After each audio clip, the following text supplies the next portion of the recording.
Guys, this is your Yash भैया and welcome to my channel. तो आज हम पढ़ेंगे क्लास 10th इलेक्ट्रिसिटी का एक बहुत इंपॉर्टेंट टॉपिक जो कि है रेजिस्टिविटी। तो चलिए स्टार्ट करते हैं। देखिए, हम लोग रेजिस्टेंस में लास्ट वीडियो में पढ़कर आए हैं कि किसी भी कंडक्टर या वायर का जो रेजिस्टेंस होता है वो उसके लेंथ पे भी डिपेंड करता है और उसके एरिया ऑफ क्रॉस सेक्शन पे भी डिपेंड करता है। अगर आपको याद है तो मैंने बताया था कि रेजिस्टेंस लेंथ के डायरेक्टली प्रोपोर्शनल होता है और एरिया ऑफ क्रॉस सेक्शन के इनवर्सली प्रोपोर्शनल होता है। याद है ना? अरे बोलो, याद है ना? नहीं याद है तो लास्ट लेक्चर में जाकर एक बार देख कर आओ। अब देखो, अगर मैं इसको इक्वेशन नंबर 1 और इक्वेशन नंबर 2 मान लूं और मैं इन दोनों को कंबाइन कर दूं तो मुझे क्या मिल जाएगा कि जो रेजिस्टेंस R है वो प्रोपोर्शनल है length L upon area A के। कुछ नहीं किया है। अगर देखो, लेंथ L ऊपर है और एरिया A डिनोमिनेटर में है, कंबाइन करने पे ये L अपॉन A के बराबर आ जाने वाला है। अब देखो, जब ये प्रोपोर्शनैलिटी साइन हटेगा तो यहाँ पर एक कांस्टेंट आएगा रो। क्या बोलते हैं इसको? रोने वाला रो, है ना? और बनाते कैसे हैं? तो रो का सिंबल ये होता है। ठीक है, तो ध्यान से देखिए, यहाँ पर जब प्रोपोर्शनैलिटी साइन हटेगा तो एक कांस्टेंट रो आएगा जिसको हम लोग किसी भी कंडक्टर की रेजिस्टिविटी बोलते हैं। ठीक है, अब देखो, अगर यहां से हम रेजिस्टिविटी या रो की वैल्यू निकालें तो क्या कह सकते हैं? R multiply by A divided by L is equal to rho. ठीक है, तो ये तो हमारी मैथमेटिकल एक्सप्रेशन हो गई रेजिस्टिविटी रो की कि मैथमेटिकली हम रेजिस्टिविटी रो को कैसे डिफाइन करेंगे। लेकिन थ्योरी में अगर हमसे कोई पूछ ले कि रेजिस्टिविटी क्या होती है, उसका फिजिकल मीनिंग एक्सप्लेन करो, तो वो हम कैसे करेंगे उसे देख लेते हैं। एक बात बताओ, ये जो इक्वेशन है, अगर मान लो मैं इसमें लेंथ को 1 मीटर और एरिया ऑफ क्रॉस सेक्शन को 1 मीटर स्क्वायर पुट कर दूं, कहने का मतलब है लेंथ की जगह भी 1 पुट कर दूं, एरिया की जगह भी 1 पुट कर दूं, तो क्या मेरा resistivity rho is equal to resistance R के बराबर नहीं आ जाएगा? क्या मुझे ये नहीं मिल जाएगा कि जो रेजिस्टेंस R है वो रेजिस्टिविटी रो के बराबर है? अगर मैंने लेंथ और एरिया को 1 पुट कर दिया तो यहां पर देखो हमें मिल रहा है कि जो रेजिस्टेंस है वो रेजिस्टिविटी के बराबर हो जा रहा है अगर लेंथ 1 मीटर है और एरिया 1 मीटर स्क्वायर है। इसका ये मतलब है कि अगर मैं कोई ऐसी रॉड ले लूं जिसका लेंथ 1 मीटर है और area of cross section 1 metre square है तो उसका रेजिस्टेंस उसकी रेजिस्टिविटी के बराबर हो जाता है। देखो, रेजिस्टिविटी को डिफाइन करते समय यही डेफिनेशन लिखी गई है कि the resistivity of a substance is equal to the resistance of a rod of that substance which is 1 meter long and 1 meter square in cross section। कि किसी भी सब्सटेंस की जो रेजिस्टिविटी है वो बराबर है उसके रेजिस्टेंस के अगर मैं उसकी एक ऐसी रॉड ले लेता हूं जो कि 1 मीटर लॉन्ग है और 1 मीटर स्क्वायर उसका क्रॉस सेक्शन है। ठीक है, आई होप ये आपको समझ में आ गया होगा। फिर भी कोई डाउट है तो थोड़ा सा पीछे करके एक बार देख लीजिए। इसके बाद देखिए, 2 पॉइंट दिए हैं। पहला है the SI unit of resistivity is ohm metre. Resistivity की एसआई यूनिट ओम मीटर होती है जिसको हम इस सिंबल से रिप्रेजेंट करते हैं। अब यही सोच रहे हो ना कि ये यूनिट आई कहां से है? चलो समझते हैं।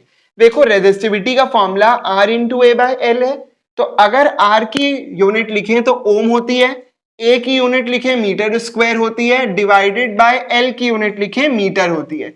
इस मीटर को इस मीटर से कैंसिल करेंगे तो फाइनली ओम मीटर हमें मिलेगा और वही हमारी रेजिस्टिविटी की यूनिट है। क्लियर? नेक्स्ट दिया है resistivity is also called specific resistance of conductor. किसी भी कंडक्टर की जो रेजिस्टिविटी होती है उसी को हम उसका स्पेसिफिक रेजिस्टेंस भी बोलते हैं। जितने भी पॉइंट बोर्ड पर लिखे हैं ये लास्ट पॉइंट सबसे इंपॉर्टेंट है। ऐसा इसलिए क्योंकि कई बार ऐसे न्यूमेरिकल्स आते हैं जिसमें लास्ट में लिखा होता है कि find the specific resistance of conductor. आधे बच्चे तो ये समझ ही नहीं पाते कि पूछ क्या रहा है। तो याद रखना कि स्पेसिफिक रेजिस्टेंस रेजिस्टिविटी का ही दूसरा नाम है। जैसे तुमको भी तो घर में कोई चिंटू, कोई पिंटू, कोई मिंटू, कोई पप्पू बुलाता होगा ना, वैसे ही हम लोग भी रेजिस्टिविटी को स्पेसिफिक रेजिस्टेंस बुलाएंगे। तो ये हो गई रेजिस्टिविटी से रिलेटेड कुछ बातें। तो चलिए अब हम रेजिस्टिविटी की कुछ प्रॉपर्टीज देख लेते हैं और उसके बाद कैसे रेजिस्टिविटी का कॉन्सेप्ट हमारी डेली लाइफ में एप्लीकेबल है उसे भी समझते हैं। तो देखो, सबसे पहले कह रहा है resistivity is constant for a material irrespective of its length and area. कह रहा है किसी भी मटेरियल की जो रेजिस्टिविटी होती है वो एक कांस्टेंट वैल्यू होती है, सर्टेन फिक्स वैल्यू होती है और वो उसके लेंथ और एरिया पे डिपेंड नहीं करती। अभी तुम पीछे पढ़कर आए हो कि रेजिस्टेंस तो लेंथ और एरिया पे डिपेंड करता है, लेकिन रेजिस्टिविटी यहां पर बताया जा रहा है कि लेंथ और एरिया पे डिपेंड नहीं करती। समझ में आया चांद सितारों? चलो आगे देखो। The resistivities of alloys is much more higher than that of the pure metals from which they are made. तो अब इस पॉइंट को समझाने से पहले इस पॉइंट में एक वर्ड आ रहा है और वो वर्ड है अलॉयज। अब ये कौन सी नई बला है? तो नई नहीं, ये पुरानी ही बला है। क्लास 9th के सेकंड चैप्टर इस matter around us pure chemistry में था, उसमें आपको अलॉयज के बारे में बताया गया था। फिर भी नहीं याद है तो देख लो। कोई अलॉय क्या होता है? एक होमोजीनियस मिक्सचर होता है दो या दो से ज्यादा एलिमेंट्स का। जब दो या दो से ज्यादा एलिमेंट्स कंबाइन करके एक नया सब्सटेंस बनाते हैं तो उसी को हम अलॉय बोलते हैं। एग्जाम्पल के तौर पर एक अलॉय है नाइक्रोम। नाइक्रोम किन एलिमेंट्स के मिलने से बना है? नाइक्रोम निकल के, क्रोमियम के और मैंगनीज के। जब ये तीनों एलिमेंट्स मिल जाते हैं तो एक नया सब्सटेंस बनता है नाइक्रोम, जो कि एक अलॉय है इन तीनों एलिमेंट्स का। इसके अलावा तुमने देखा होगा स्कूल में जब रेस वेस होती है तो थर्ड प्राइज में एक ब्रॉन्ज मेडल मिलता है, तो वो ब्रॉन्ज भी क्या होता है? वो भी एक तरीके का अलॉय होता है। तो अब इस पॉइंट में कह रहा है कि अलॉयज की जो रेजिस्टिविटी होती है, जैसे नाइक्रोम की, ब्रॉन्ज की, ब्रास की, वो जो है ज्यादा होती है एज कंपेयर टू उन प्योर मेटल से जिससे मिलकर वो अलॉयज बने हैं। कहने का मतलब है कि नाइक्रोम अलॉय की जो रेजिस्टिविटी है वो निकल, क्रोमियम और मैंगनीज की रेजिस्टिविटी से ज्यादा होगी। राइट? अब देखो यहां पर एक बहुत ही ज्यादा इंपॉर्टेंट क्वेश्चन दिया हुआ है। हर एक साल छोड़ के ये क्वेश्चन 2 मार्क्स में पूछा जाता है। क्वेश्चन कह रहा है why nichrome alloy is used in making heating elements of electrical heating appliances like electric iron and toasters. कि नाइक्रोम अलॉय का यूज हम इलेक्ट्रिकल अप्लायंसेस के हीटिंग एलिमेंट्स को बनाने में क्यों करते हैं? जैसे कि जो इलेक्ट्रिक आयरन और इलेक्ट्रिक टोस्टर्स हैं, इसके हीटिंग एलिमेंट्स एक अलॉय से क्यों बनाए जाते हैं? तो इसके आंसर में हमें 2 पॉइंट देने हैं। देखो पहला पॉइंट है resistivity of nichrome alloy is much higher than that of the pure metal. कि भाई पहला पॉइंट तो यही है कि हीटिंग एलिमेंट्स को हम अलॉय से इसलिए बनाते हैं क्योंकि किसी भी अलॉय या नाइक्रोम की जो रेजिस्टिविटी है वो प्योर मेटल की रेजिस्टिविटी से ज्यादा है। अगर रेजिस्टिविटी ज्यादा है तो जब हम उस अलॉय से, उस हीटिंग एलिमेंट से करंट पास करेंगे तो ज्यादा हीट प्रोड्यूस होगी, और ज्यादा हीट प्रोड्यूस हो यही तो हमारा एम है। इसीलिए हम लोग जो हीटिंग एलिमेंट है वो अलॉय का बनाते हैं। सेकेंड पॉइंट है it does not undergo oxidation और burn easily even at high temperature when it is red hot. इसका मतलब यह है कि अगर हम हीटिंग एलिमेंट को अलॉय से बनाएंगे तो जब हम उस हीटिंग एलिमेंट से खूब ज्यादा करंट भी पास करेंगे तो खूब ज्यादा करंट पास करने पर खूब ज्यादा हीट प्रोड्यूस होगी। वो अलॉय क्या होगा? रेड हॉट हो जाएगा, खूब गर्म हो जाएगा, लेकिन उसके बाद भी वो अलॉय बर्न नहीं होगा, जलेगा नहीं। ठीक है? वहीं अगर हम कोई प्योर मेटल यूज करते तो काफी देर तक, अगर हम इलेक्ट्रिक आयरन का यूज कर रहे हैं, हैवी करंट अगर इलेक्ट्रिक आयरन से पास हो रहा है तो उसका हीटिंग एलिमेंट जल जाता। लेकिन अलॉय के केस में अलॉयज ऑक्सीडाइज नहीं होते हैं, जलते नहीं हैं, बर्न नहीं होते हैं अगर हम काफी हाई करंट उस अलॉय से काफी देर तक पास करते रहें तो। आई होप ये आपको क्लियर हो गया होगा। तो चलिए अब रेजिस्टिविटी से रिलेटेड कुछ न्यूमेरिकल्स देख लेते हैं। तो पहला क्वेश्चन कह रहा है कि resistance of a metal wire of length 1 metre is 26 ohm at 20 degree Celsius. The diameter of the wire is 0.3 millimeter. What will be the specific resistance of metal at that temperature? Question ये कह रहा है कि हमें एक metal की wire दी है जिसका लेंथ 1 मीटर है और उसका रेजिस्टेंस 26 ओम है 20 डिग्री सेल्सियस के टेम्परेचर पे। अगर उस वायर का डायामीटर 0.3 मिलीमीटर है तो हमें उसका स्पेसिफिक रेजिस्टेंस निकालना है। तो पहले वही रूल हम अपना फॉलो करेंगे, गिवन वैल्यूज को लिखेंगे, उसके बाद क्या निकालना है वो लिखेंगे और उसके बाद देखेंगे कि कौन सा फॉर्मूला लगाकर हम इस क्वेश्चन को सॉल्व करने वाले हैं। तो सबसे पहली वैल्यू जो मुझे दी है वो है लेंथ। तो लेंथ का वैल्यू 1 मीटर दिया है। उसके बाद रेजिस्टेंस दिया है 26 ओम, उसको भी लिख लिया हमने। इसके बाद देखो टेम्परेचर दिया है। लेकिन मुझे एक बात बताओ कि हमने जितने भी फॉर्मूले पढ़े हैं रेजिस्टेंस में या रेजिस्टिविटी में, उसमें कहीं टेम्परेचर का टर्म आता है? नहीं आता। तो इसीलिए हम इसको मेंशन नहीं करेंगे क्योंकि हम फॉर्मूले में कहीं 20 पुट करने ही नहीं वाले हैं। उसके बाद देखो डायमीटर दिया हुआ है 0.3 मिलीमीटर। अब यहीं पर रुक जाओ क्योंकि यहां पर हमें यूनिट को सही करना पड़ेगा। लेंथ मीटर में दी है और डायमीटर मिलीमीटर में, तो इससे हमारा काम नहीं बनेगा, इसीलिए हम इसको मीटर में बदल लेंगे। तो 0.3 को जब मैं 1000 से डिवाइड करूंगा तो ये अपने आप मीटर में आ जाएगा, 0.003 मीटर। अच्छा, अगर मैं चाहूं तो इसी को मैं ये भी तो लिख सकता हूं 3 इंटू 10 की पावर -4 मीटर। मुझे तो ये बिल्कुल सही लग रहा है कि भाई अगर हम 0.003 मीटर है तो उसको 3 इंटू 10 की पावर -4 मीटर लिख सकते हैं। अब इसके बाद अगर डायामीटर ये आया है तो हम रेडियस भी निकाल सकते हैं। भाई रेडियस डायामीटर अपॉन 2 होता है, तो हो जाएगा 3/2 इंटू 10 की पावर -4 मीटर। ठीक है, इसके बाद देखो स्पेसिफिक रेजिस्टेंस पूछ रहा है। अब तुम जानते हो कि भाई जो स्पेसिफिक रेजिस्टेंस होता है वही तो रेजिस्टिविटी होती है। अब ये मत कहना हम नहीं जानते, क्योंकि मैंने बताया था। ये हमें निकालना है कि भाई स्पेसिफिक रेजिस्टेंस या रेजिस्टिविटी कितनी है। तो अब देखो फॉर्मूला क्या होता है रेजिस्टिविटी का, rho is equal to R into A upon L. तो rho is equal to R कितना दिया है, रेजिस्टेंस 26 ओम दिया है, पुट करेंगे उसको हम। एरिया का फॉर्मूला बेटा पाई आर स्क्वायर होता है, तो वो पुट कर दिया, और लेंथ की जगह पर 1 मीटर ये देखो दिया हुआ है, उसको पुट कर दिया। तो जो गिवन वैल्यूज हैं सिंपली पुट किया है।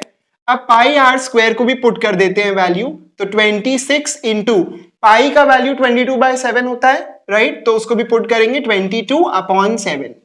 अब यहां देखो इंटू आर का स्क्वायर, तो आर का जब हम स्क्वायर करेंगे तो 3/2 इंटू 10 की पावर -4, तो इसका भी हमें स्क्वायर करना है। ये देखो ये r का वैल्यू है, उसका हमें स्क्वायर करना है, नीचे 2 का भी स्क्वायर हो जाएगा। तो जब हम इसको सॉल्व करेंगे तो ये आएगा 26 इंटू 22 इंटू 9 इंटू 10 की पावर -8 अपॉन 7 इंटू 4, राइट। तो ये हमारा ऐसा आ जाएगा, और इसको जब मैंने सॉल्व किया तो मेरा जो रेजिस्टिविटी का वैल्यू आ रहा है वो आ रहा है 1.84 इंटू 10 की पावर -6 ओम मीटर। ठीक है, तो जब आप इसको सॉल्व करेंगे तो अगर आपका भी आंसर ये आए तो आप समझ जाइएगा कि आपका आंसर बिल्कुल सही है। तो चलिए अब नेक्स्ट क्वेश्चन देखते हैं।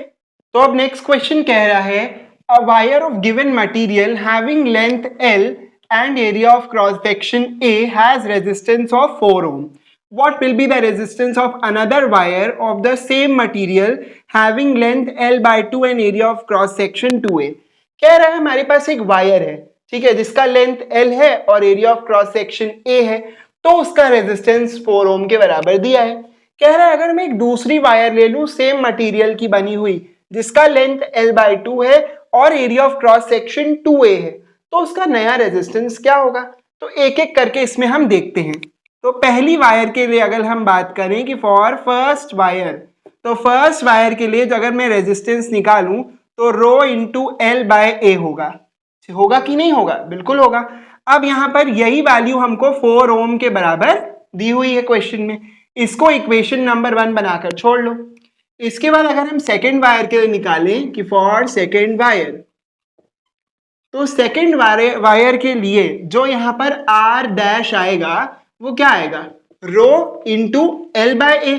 अब सेकेंड वायर के लिए देखो लेंथ क्या है L/2, तो लेंथ की जगह पर हम L/2 पुट करेंगे, और एरिया क्या है, एरिया देखो ये दिया है 2A, तो एरिया की जगह पर हम 2A पुट कर देंगे।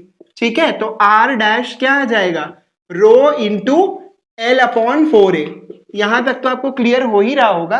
अब देखो अगर मैं यहां से 1/4 बाहर निकाल दूं, मैं क्या कर रहा हूं 1/4 बाहर निकाल दे रहा हूं, ये 4, तो यहां पर रो इंटू L/A हमारा ब्रैकेट के अंदर बच जाएगा। क्या इक्वेशन नंबर 1 से रो इंटू L/A को मैं 4 ओम के बराबर लिख सकता हूं ना। तो देखो कुछ नहीं है, यहां पर हम 1/4 इंटू इसको हम 4 लिख दे रहे हैं। कैसे लिख दे रहे हैं, फ्रॉम इक्वेशन नंबर 1। अब देखो 4 से 4 कैंसिल हो जाएगा, और जो नया रेजिस्टेंस R डैश आया वो 1 ओम के बराबर आ गया।